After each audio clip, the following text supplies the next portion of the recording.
세상이 넓고 크지만 이 넓은 세상도 대여섯 번의 관계를 연결 지으면 서로가 만나게 된다라는 이론이 있습니다. 작은 세계, 스몰 월드라는 이론을 만들어낸 스탠리 밀그램이라는 사회심리학자의 이론입니다. 이 이론을 근거로 해서 우리가 많이 사용하는 페이스북이 드러나게 된 것입니다. 페이스북을 사용하는 분들은 경험을 통해서 압니다. 내가 알고 있는 사람과 또 그 알고 있는 사람이 또 알고 있는 사람, 이 관계가 서로 그물망처럼 얽혀 있어서 결국은 하나의 큰 사회를 이루고 있는 온라인 세계를 우리가 경험하게 됩니다. 예를 들어서 이런 실험을 해보았습니다. 영국에서 메일을 러시아의 올가라는 사람에게 보냈습니다. 그리고 같은 메일을 우간다의 삼촌에게도 보냈습니다. 근데 우간다의 삼촌이 모스크바에 있는 펜팔 친구 카리나에게 그 메일을 또 보냈습니다. 카리나는 같은 학교 지네르바라는 친구에게 그 메일을 보냈습니다. 근데 그 지네르바라는 그 친구가 처음 메일을 받았던 올가라는 대학교 그 친구와 대학교 동창이었다라는 것입니다. 이 실험을 통해서 깨닫게 된 것은 대여섯 번의 과정을 거치고 나니까 결국은 서로 연결되어 있는 사람이더라라는 것입니다.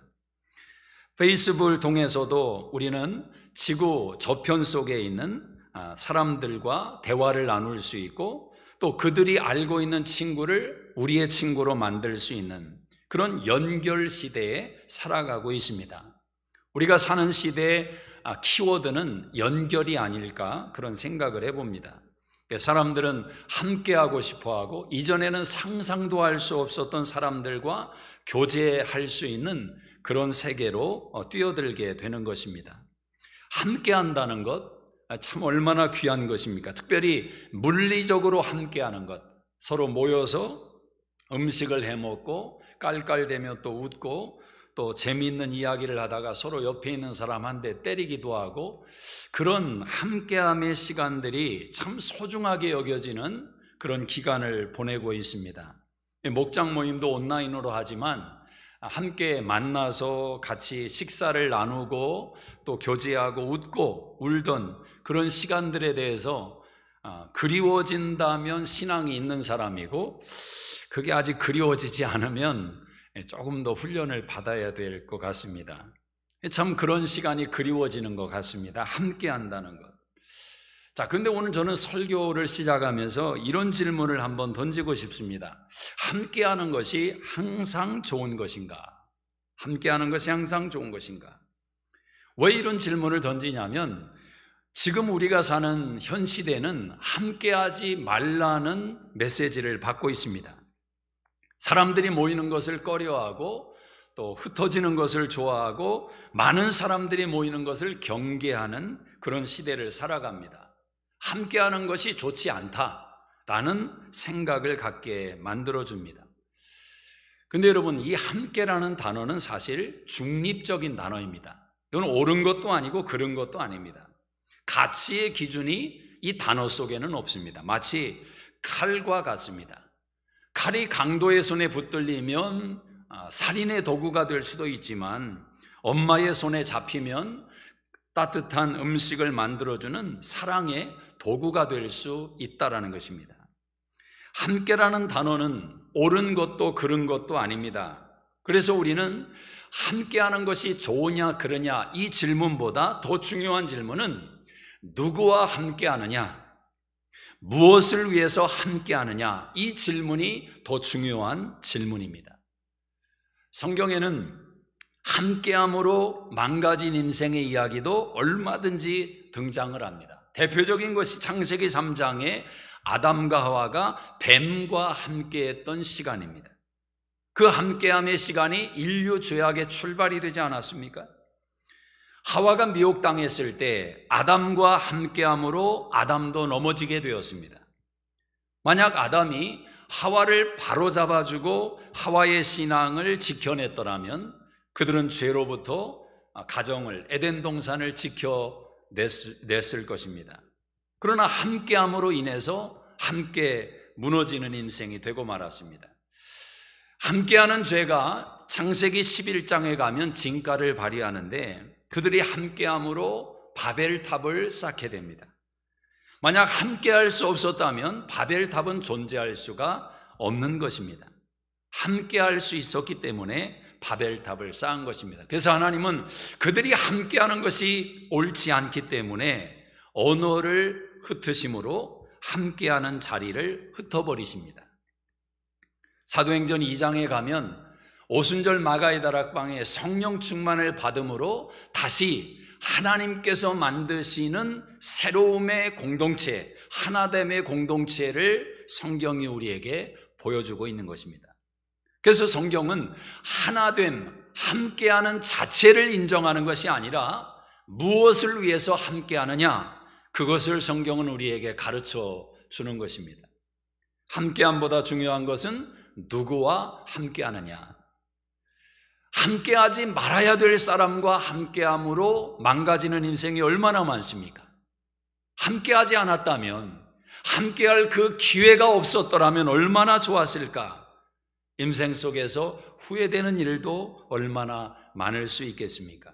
오늘 본문에 보면 다윗이 아기스 왕과 함께한다고 성경이 우리에게 말씀합니다. 29장에는 함께라는 단어가 많이 등장을 합니다.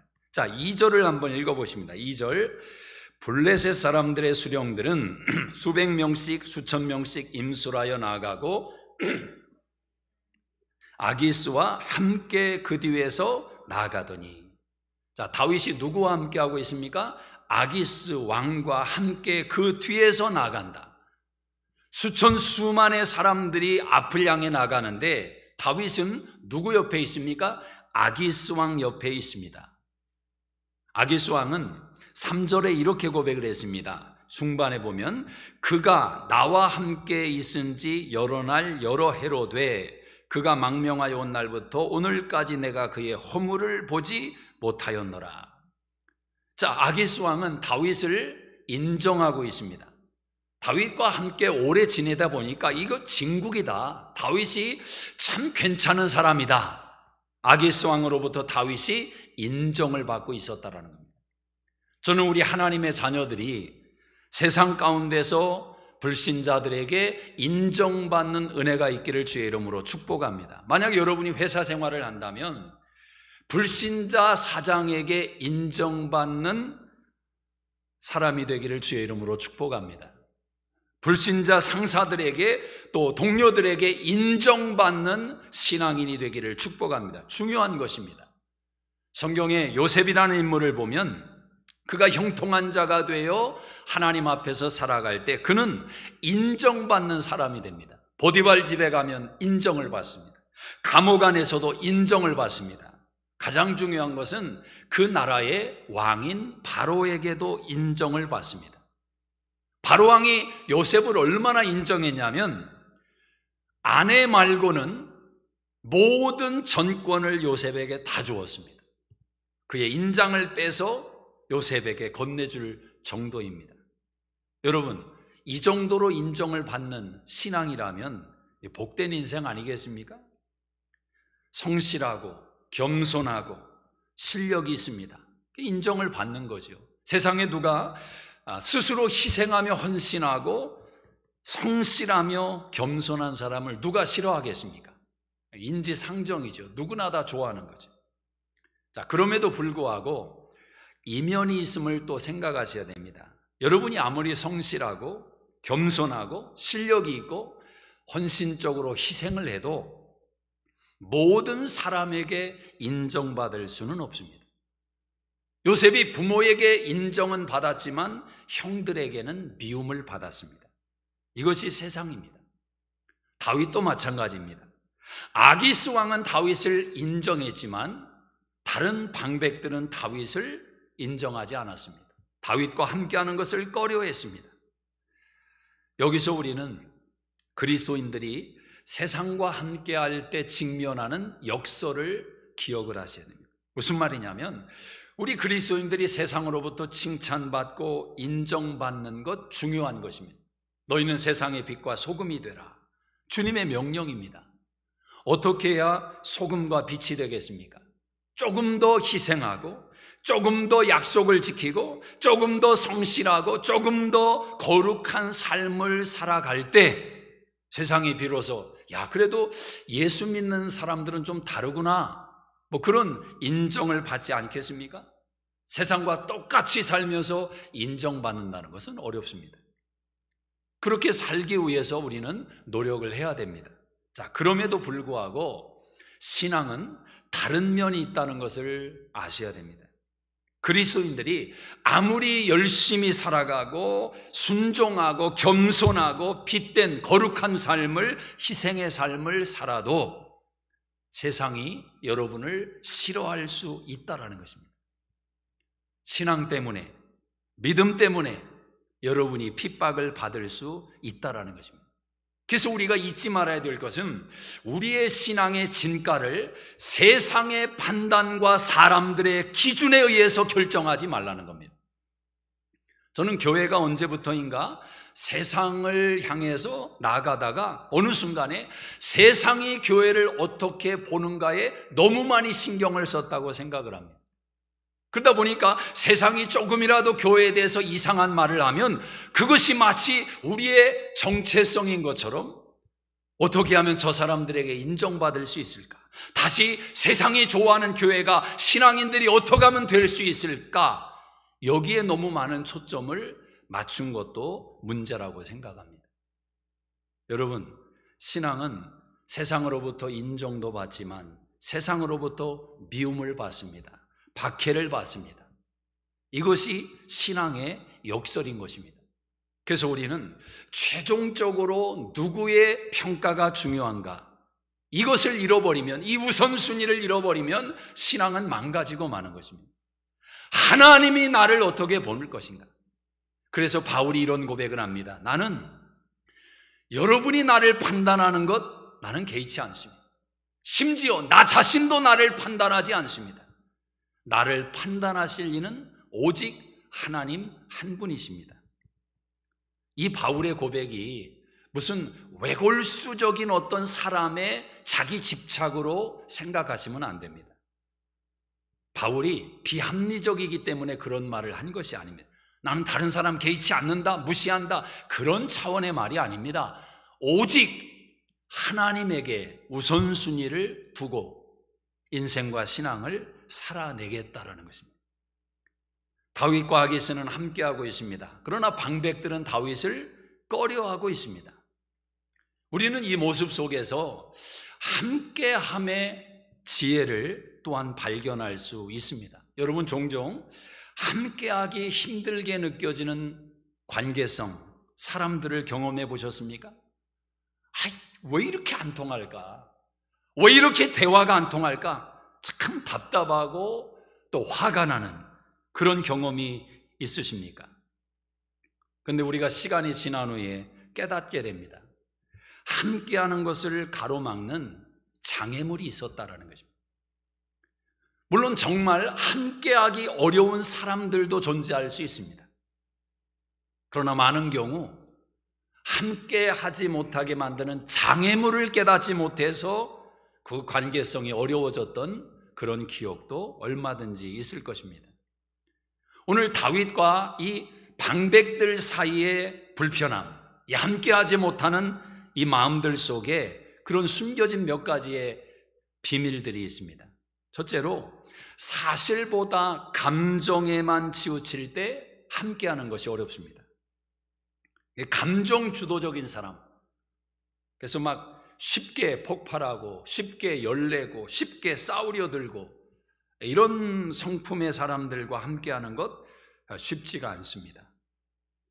다윗이 이 블레셋 진영에서 보낸 세월이 벌써 몇 해가 된다고 이야기를 합니다. 근데 이 아기스 왕이 하는 말이 3절에 이런 고백을 합니다. 내가 다윗과 몇 해를 살아보니까 다윗 이거 진국이다. 내가 경험해 보니까 다윗은 믿을 만하다. 이게 아기스 왕의 진단 아닙니까? 그런데 이런 아기스 왕과 달리 방백들은 다윗을 어떻게 판단하냐면 감정적으로만 접근하는 겁니다. 다윗이 싫은 겁니다. 그냥 싫은 겁니다. 우리는 다윗과 함께 할 수 없다. 이미 마음에 선을 그어 놓았습니다. 아기스 왕이 고백하는 함께라는 단어 속에는 개인적이고 친밀함의 표현이 등장합니다. 예를 들면 나와 함께 이렇게 표현합니다. 3절에 보면 그가 다윗을 말하죠. 나와 함께 있은지 여러 해로 돼. 나와 함께 있었다고 고백을 하는데 4절 중반에 보면 이 방백들은 어떻게 표현하냐면 그는 우리와 함께 싸움에 내려가지 못하리라. 우리라고 표현을 합니다. 6절 하반절에 보면 아기스가 다시 말합니다.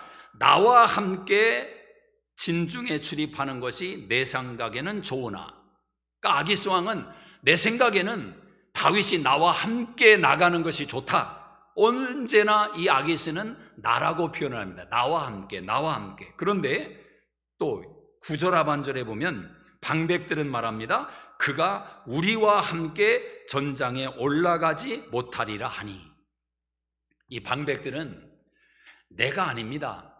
다윗과 친밀함의 관계 속에서 몇 년을 지켜본 관계 속에서 다윗을 파악하고 다윗에 대해서 말하는 것이 아니라 감정적으로만 접근하는 겁니다. 우리는 싫다라는 겁니다. 이런 경우 참 함께하는 것이 어렵지요. 우리가 흔히 빈정상한다고 말하지 않습니까? 빈정상한다는 게 뭡니까? 그냥 싫은 겁니다. 그 사람이 말하는 말소리도 싫고 또 옷 입는 것도 싫고 그냥 다 싫은 거예요. 다. 그렇게 싫어하는 사람과 함께 한다는 거 이게 참 어려운 겁니다. 근데 여러분 사실 속에서 감정이 함께 할 때 건강해지는 겁니다.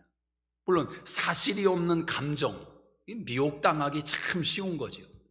사람들이 마지막 시대에는 미혹을 주의하라고 예수님이 말씀하셨는데 왜 그러냐면 너무 감정적인 감정 주도적인 인생으로 흘러갑니다. 우리가 요즘은 눈에 보는 것 아닙니까? 미디어 세상 아닙니까? 이 미디어 세상이 보고 듣는 것이 항상 우리의 시선과 마음을 사로잡기 때문에 사람들이 무엇이 사실이냐 진리냐 이런 거에 자꾸 관심이 없어지는 겁니다. 이 성경도 읽어가면서 이게 진리인가 고민하고 씨름하고 이런 시대가 아니라 감정주도적인 신앙으로 자꾸 옮겨지는 겁니다. 봤다. 내가 꿈에 봤다. 꿈에 봤으면 본인이 꿈에 봤으면 그게 진리입니까? 근데 내가 봤으니까 진리라고 말하는 그런 시대가 되었단 말입니다. 무서운 거죠. 물론 감정도 필요합니다. 내가 알고 있는 지식이 용기가 없다면 그 지식은 아무 의미가 없는 것 아닙니까? 그러니까 사실 위에 감정이 가미가 될 때 그게 가장 건강한 신앙이고 건강한 관계성인 겁니다. 지금 이들은 감정에만 치우쳐 있습니다. 또 하나는 현재보다 과거에 치우칠 때 함께하는 게 어렵습니다. 대화를 나누면 자꾸 옛날로 돌아갑니다. 그때에는 소시적에는 내가 옛날에는 이런 경우도 참 함께하기가 어렵습니다. 지금 아기스 왕은 이렇게 말하는 것입니다. 내가 몇 해를 겪어보니까 다윗은 전장에 나갈 만하다. 함께 싸울 만하다. 미래를 함께 꿈꿀 수 있는 사람이라고 이야기를 하는 것입니다. 왜? 겪어보니까 함께 할 수 있는 사람이다라는 겁니다. 미래를 향해서 손을 붙드는 것 아닙니까? 근데 방백들은 이야기합니다. 어떻게 이야기합니까? 다윗은 옛날에 이 노래의 주인공입니다. 그 노래가 무엇입니까? 5절에 보니까 사울이 죽인 자는 천천히요 다윗은 만만이로다 하던 그 다윗이 아니니까. 벌써 이게 언제적 다윗입니까? 10수년 전의 다윗입니다. 골리앗을 무너뜨렸던 다윗. 근데 지금 블레셋 방백의 이 장수들은 이 사람들은 지금의 다윗이 아니라 옛날의 다윗을 생각하면서 여전히 미래를 닫아버리고 있습니다. 다윗을 향한 마음을 닫아버리고 있는 것입니다. 과거의 다윗, 골리앗을 무너뜨렸던 그 다윗, 그러니까 자존심이 상하는 거죠. 그래서 다윗을 용납하지 못하는 것입니다. 신앙과 인생은 미래적이어야 됩니다. 자꾸 소망을 노려야 됩니다. 과거에 붙들리면 안 됩니다. 과거의 성공에도 붙들리지 마십시오. 과거의 실패에도 붙들리지 마십시오. 여러분의 인생을 가로막는 장애물이 될 수 있습니다. 부부싸움을 안 해야 되지만 혹시 하게 되더라도 이런 말은 절대 하면 안 되는 겁니다. 당신 5년 전에도 그랬잖아. 10년 전에도 그랬잖아. 이건 이미 앞으로 함께 나아가기를 이미 선을 그어놓고 사는 인생과 같은 것입니다. 5년 전에 용서했으면 다시 꺼내면 안 되지. 10년 전에 용서했으면 다시 거론하면 안 되지. 함께 나가기로 결심했다면 웃을 수 있는 이야기가 되어야 됩니다. 과거에 대해서 웃으면서 함께 미래를 꿈꾸며 소망하는, 자꾸 밝은 미래를 생각하는 태도. 물론 어려움이 있을 겁니다. 막막함도 있을 겁니다. 답답하기도 할 겁니다. 만만치 않을 것 같습니다. 우리가 지금 모습이 그러하지 않습니까? 여러분, 1년 후가, 6달 후가 막 눈에 선명하게 그려지십니까? 이런 세상이 되겠구나? 그렇지 않지 않습니까? 막막합니다. 어떤 세상이 진행될까? 그렇지만 그런 이야기를 나눌 수는 있지만 그래도 마지막에는 소망을 노려야 됩니다. 그래도 좋은 날이 올 것이다. 그래도 괜찮다. 미국을 생각해서도 여러분, 우리가 살고 있는 이 땅을 우리가 저주하면 어떻게 합니까? 그래도 미국은 소망이 있다. 미국은 잘 될 것이다. 그렇게 소망을 갖는 것이 지혜자의 태도 아니겠습니까? 중보기도팀에서 코로나 삼행시 짓기 공모를 했습니다. 아주 기발한 발상들이 적혀 있었는데 그 중에 하나 1등한 걸 제가 좀 말씀드리겠습니다. 코풀소같이 밀어닥치고, 로켓처럼 쏘아 올리는 코로나의 위협이라 해도 나를 위하여 그의 천사들을 명령하사 내 모든 길에서 나를 지키게 하심이라. 아멘입니다. 코풀소가 밀어닥치든 로켓이 쏘아 올려지든 그래도 나는 예수다. 그래도 마지막은 천국이다. 이게 예수 믿는 자들의 신앙관인 겁니다. 자꾸 과거에 매이지 말고 미래를, 소망을 꿈꾸는 그런 사람들과 함께하는 것입니다. 여러분, 자꾸 여러분이 함께하는 사람들을 그런 사람으로 만들어 가십시오. 그리고 여러분도 그런 인생이 되십시오. 그 미래를 얘기해야 됩니다. 소망을 노려야 됩니다. 또 하나의 원인이 있다면 함께함을 가로막는 장애물은 실제가 아닌 추측에 근거할 때입니다. 추측에. 이 방백들이 왜 다윗과 전쟁에 나갈 수 없느냐, 이렇게 말을 하는 겁니다. 전장에 나가서 우리의 대적이 될까 하나이다. 그러니까 아직 사실에 기반한 것이 아니라 자기들 추측에, 생각해 보니까 다윗이 혹시 전쟁터에 나가서 갑자기 돌이켜서 우리에게 칼을 겨누지 않을까? 신뢰의 결핍을 그들은 이렇게 묘사하고 있습니다. 항상 의심하고 상상하고 과장하고 대화를 나누면 뜬구름 잡는 이야기만 나누는 사람, 이게 참 함께하기가 어렵지요. 실제가 없는 대화, 항상 뜬구름 잡는 대화, 조금만 기다려. 뭘 기다립니까? 뜬구름 잡으면 안 되고 실제가 있어야 된단 말이에요. 실제가. 여러분, 우리가 인생을 살아갈 때 추측과 상상 속에서 사는 것도 어리석은 겁니다. 항상 실제의 바탕에서 상상의 나라를 펼쳐가는 지혜가 있어야 됩니다. 사단은 마태복음 4장에 보면 예수님에게 와서 시험을 할 때 그럽니다. 네가 만일 하나님의 아들이거든 뛰어내려라. 돌로 떡을 만들어라. 네가 만일 하나님의 아들이거든. 가정이죠, 가정. 하나님의 아들이면 아들이지, 아들이면 이렇게 해라. 이건 신앙이 아닙니다. 눈에 보이는 것이 여러분을 다 만족시킬 수 없습니다. 여러분이 본다고 듣는다고 만진다고 사실이다? 위험할 수 있습니다. 때로는 사실도 점검이 필요합니다. 그래서 우리 옛말에도 돌다리도 두들기며 건너라. 그 말이 무슨 말입니까? 사실인 걸 알지만 그 사실도 진실인지 한번 확인해 보자. 이게 건강한 신앙의 자세이거든요. 근데 사실은 다 뒤로 팽개치고 추측만 한단 말입니다. 상상만. 건강하지 않은 것입니다. 저는 제자훈련을 하면서 가끔 그런 이야기를 했습니다. UFO에 대해서 종종 기사가 나올 겁니다. 잊을만 하면 또 나와서 UFO가 발견됐다, UFO를 봤다. 지난주에도 보니까 UFO 영상이 또 신문에 아주 또 등장을 했습니다. 뭐 국방부에서도 인정을 했다, 뭐 그런 기사까지 났습니다. 여러분, UFO는 없습니다. 절대로 없습니다. 미혹을 주의하시기를 바랍니다. 만약 외계인 속에 저 넓은 우주 어딘가에 인간과 비슷한 지능을 가진 외계인이 있다, 그러면 저는 그게 사실이라면, 사실로 드러난다면 저는 그날로 성경을 덮습니다. 저는 그날로 목회를 안 합니다. 그러니까 어떤 분이 그러더라고요. 아이, 목사님, 그런 말은 그래도 하지 마시라고. 혹시 있으면 어떡하려고 그러시냐. 그게 문제인 겁니다. 그 혹시라는 것. 여러분, 미국의 국방부를 믿으랍니까? 이 성경을 믿으랍니까? 저는 성경을 믿습니다. 저는 제 눈도 의심합니다. 차라리 성경을 믿습니다.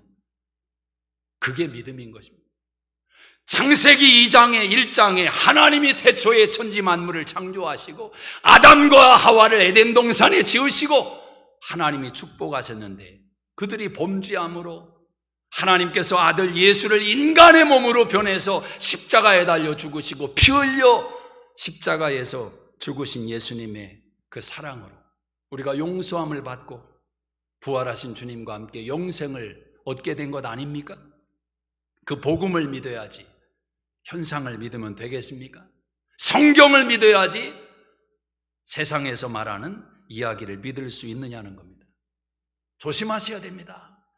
정말 뛰어난 마술사가 마술하는 거 봤습니까? 눈앞에서 사람이 있다가 없게 만듭니다. 아무리 눈을 씻고 비비고 쳐다봐도 이상한 겁니다. 분명히 없었는데 있고 있었는데 없단 말입니다.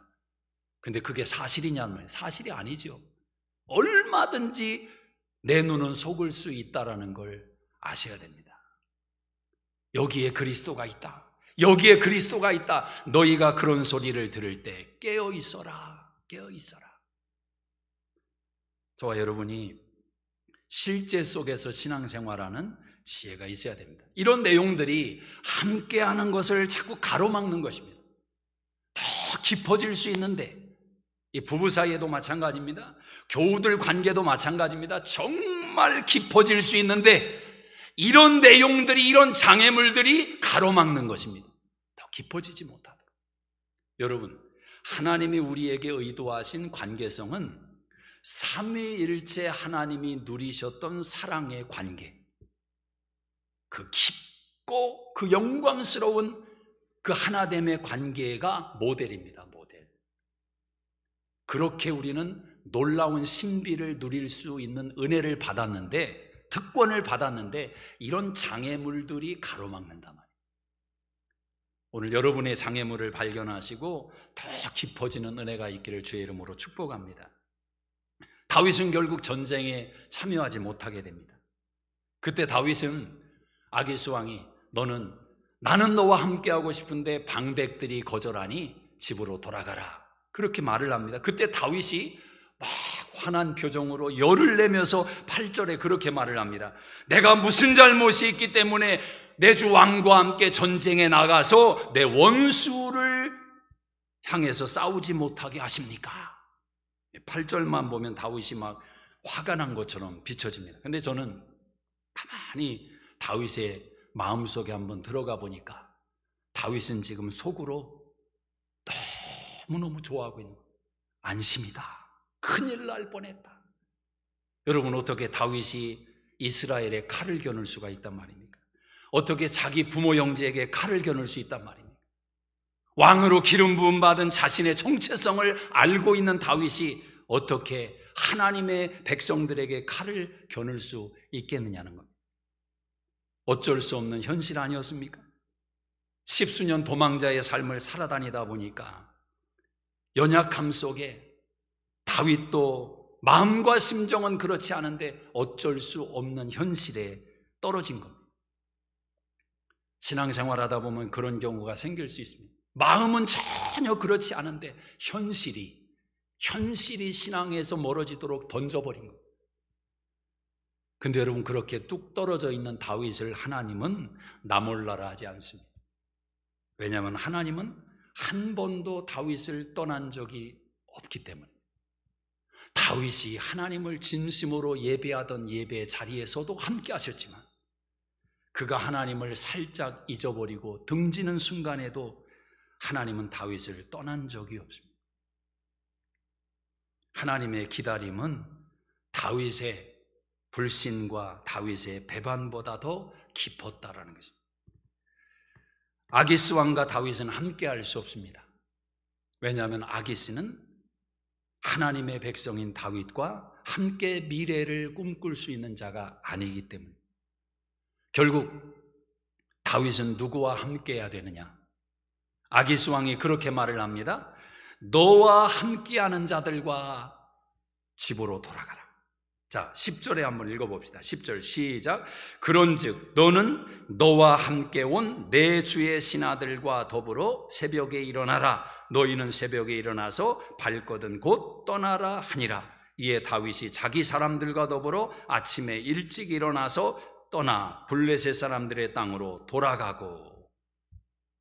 자, 아기스 왕의 입을 빌려서 하나님이 말씀하십니다. 다윗에게, 다윗아, 너와 함께하는 사람이 누구냐라는 거예요. 네가 함께할 사람이 누구냐라는 거예요. 바로 옆에 있는 그 600명이라는 사람입니다. 소외되고 고통받고 버림받았던 자들입니다. 그러나 다윗과 함께함으로 동굴을 전전하며 함께 울고 웃었던 그 사람들입니다. 그 사람들이 다윗이 함께 해야 될 사람이라는 것입니다. 사랑하는 여러분, 여러분이 함께 해야 될 사람이 누구입니까? 진실로 여러분이 동행할 사람이 누구입니까? 많은 경우 우리는 내가 함께 해야 될 사람, 가장 소중한 사람이 바로 옆에 있음에도 불구하고 함께 하고 싶은 사람을 밖에서 찾을 때가 많습니다. 옆에서 함께 할 사람들은 목을 빼놓고 기다리는데 정작 그 사람들은 뒤로 하고 함께 할 사람을 찾아서 이곳저곳을 방황하는 인생들이 얼마나 많습니까? 친구도 좋고 사회생활도 좋고 다 좋습니다. 그러나 여러분이 가장 많은 시간을 함께 할 사람은 여러분 옆에 있는 바로 그 사람들인 겁니다. 신앙생활도 마찬가지입니다. 함께 믿음의 신앙의 고백을 나누며 함께 울고 웃고 주님 나라를 세워갈 사람이 어디에 있습니까? 내 주위에 눈을 씻고 봐도 마음에 드는 사람이, 맞는 사람이 없습니다. 아닙니다. 옆에 있는 겁니다. 탈무드에 보면 이런 이야기가 있습니다. 한 여인이 아이를 낳았는데 머리가 2개이고 몸은 하나인 겁니다. 다 팔다리도 2짝인데 몸만 하나입니다. 탈무드는 묻습니다. 이 아이가 하나인가 둘인가? 그때 탈무드는 이렇게 지혜로 말을 합니다. 한쪽 머리를 때려봐라. 한쪽 머리를 때려서 그 아이가 울 때에 다른 쪽 머리도 따라서 울면 둘이고, 아니 하나고, 한쪽은 우는데 한쪽은 빙그레 웃고 있으면 그건 둘이다. 함께 울고 웃는 것이 하나됨의, 함께함의 능력이라는 것입니다. 정말 하나 되면, 정말 함께 한다면 삼겹줄은 쉽게 끊어지지 않습니다. 여러분 옆에 있는 그 사람과 하나가 된다면, 교우들과 하나가 된다면, 사랑하는 여러분, 지금보다 우리의 인생은 전혀 다른 능력의 삶으로 변화될 줄로 믿습니다. 자, 함께 한다는 것이 이렇게 중요하고 능력 있는 거 다 알지요. 근데 왜 함께함이 안 될까? 사실은 함께하는 것처럼 어려운 게 없습니다. 저는 그런 비유를 할 때 그 콩자루를 생각을 합니다. 콩자루 안에 콩이 얼마나 많이 담겨 있습니까? 자루 안에 담겨 있는 콩들은 하나처럼 보입니다. 함께하는 것처럼 보입니다. 그런데 사실 그 자루 속으로 들어가 보면 다 저마다 잘난 맛에 사는 것입니다. 자기 생각으로 꽉 차 있습니다. 맨질맨질해가지고 딱딱해가지고 조금도 틈이 없습니다. 붙을 수가 없습니다. 그냥 콩자루 속에 있는 것뿐입니다. 조금만 구멍이 나면 여기로 새서 굴러가고 저기로 새서 굴러가고, 이것이 콩자루의 모습이라면, 그래서 나온 말이죠. 콩가루 집안이다. 엄마는 엄마대로 딴 생각이고, 아빠는 아빠대로 딴 생각이고, 자녀들은 자녀들대로 생각하고, 하나됨이 없습니다. 콩가루입니다. 콩가루. 그런데 이런 콩도 하나가 되는 비결이 있습니다. 절구통에 집어넣고 은깨는 것입니다. 깨어지는 것입니다. 내가 깨어지고 저가 깨어지면 깨어진 사람끼리는 이상하리만큼 달라붙습니다. 연결이 됩니다. 그래서 만들어진 것이 매주 아닙니까? 매주. 결국 함께 한다라는 것은 내가 부인되고 내가 깨어지는 것을 전제로 하는 것입니다. 어렸을 때 시골에서 그런 경험이 있습니다. 매주를 할머니가 이렇게 방에다가 매달아, 산내끼로 꽈서 매달아 놨는데 어찌하다가 산내끼가 잘못 매어서 매주가 바닥으로 툭 떨어집니다. 근데 여러분, 매주가 땅바닥에 떨어져도 조금 모양은 이게 뒤틀리지만 매주가 흩어지지는 않습니다. 왜냐하면 하나 되었기 때문에, 깨어짐으로 하나 되었기 때문에. 깨어졌는데 잘난 것이 무엇이 소용이 있겠습니까? 잘난 맛이 무슨 의미가 있겠습니까? 나도 깨어진 사람, 너도 깨어진 사람. 갈라디아 2장 20절에 이제는 내가 사는 것이 아니요 내 안에 그리스도가 사는데, 그때 비로소 함께 할 수 있는 것입니다. 세상이 아무리 힘들고 고달퍼도 옆에 있는 사람들과, 신앙인들과 함께 하나가 된다면 넘지 못할 산은 없습니다. 요즘 물리적으로 많은 시간을 함께하는 시간들을 보내실 텐데, 그 시간이 축복이 되기를 주의 이름으로 축복합니다. 영적으로 하나 되는 깊은 시간이 되기를 축복합니다. 자, 이 아기스왕을 통해서 네가 함께하는 사람들이 바로 그 600명이다 다윗이 듣게 되죠. 그리고 정말 중요한, 누구와 함께해야 되느냐, 그것은 바로 하나님이다라는 것입니다. 하나님은 한순간도 다윗을 떠난 적이 없습니다. 이사야 49장 15절에 젖먹이 자식을 잇는 어미가 있을까? 태선한 아들을 긍휼히 여기지 않는 어미가 있을까? 혹시 있을지라도 나는 결코 너희를 잊지 않는다고 말씀합니다. 손바닥에 새겼다고 말씀합니다. 다윗이 쉴만한 물가에 있을 때에도, 사망의 음침한 골짜기를 다닐 때에도 하나님은 함께 하셨습니다. 임마누엘로 함께 하셨습니다. 여러분 잊지 마십시오. 우리 예수님은 태어나실 때에도, 이 땅에 오실 때에도 임마누엘이요, 떠나실 때도 임마누엘이었습니다. 마태복음 28장 19절에 내가 세상 끝날까지 너희와 항상 함께 있으리라. 문제는 우리가 주님과 함께하는 것입니다. 누가 주님과 함께할 수 있습니까? 겸손해야 함께할 수 있습니다. 베드로전서 5장 5절에 교만한 자는 하나님이 대적하시되 겸손한 자에게는 은혜를 주시느니라. 은혜를 주시느니라. 우리는 지금 겸손을 배우고 있습니다. 세상을 리드하는 최국의 최강대국인 미국도 지금 휘청거리고 있습니다. 거대한 기업들도 한 달이 못 돼서 시간 안에 휘청거립니다. 왜 그렇습니까?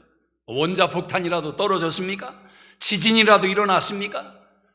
눈에 보이지도 않는 바이러스 하나 때문입니다. 바이러스. 그렇게 시작된 바이러스 앞에 세상의 권력도, 부와 권세와 무기도 다 무용지물이 돼요. 저 수많은 비행기들도 하늘을 이륙하지 못합니다. 수많은 배들도 정박해서 멈춰버렸습니다. 지금 인간은 자신들의 자리를 배워가고 있습니다. 도대체 하나님은 누구이고 인간은 누구인가? 지금은 이것을 배우고 있는 시간입니다. 사랑하는 수종가족 여러분, 하나님이 함께 하신다면 여러분 모든 상황에서 힘을 얻지 않겠습니까? 하나님이 함께 하신다면 여러분 인생에 해답을 얻지 않겠습니까? 잊지 마십시오. 그분은 한 번도 여러분을 떠난 적이 없습니다. 우리가 그분을 떠났습니다. 이제 깨닫고 다시 하나님에게 돌아가기로 결단해야 됩니다. 겸손해져야 됩니다.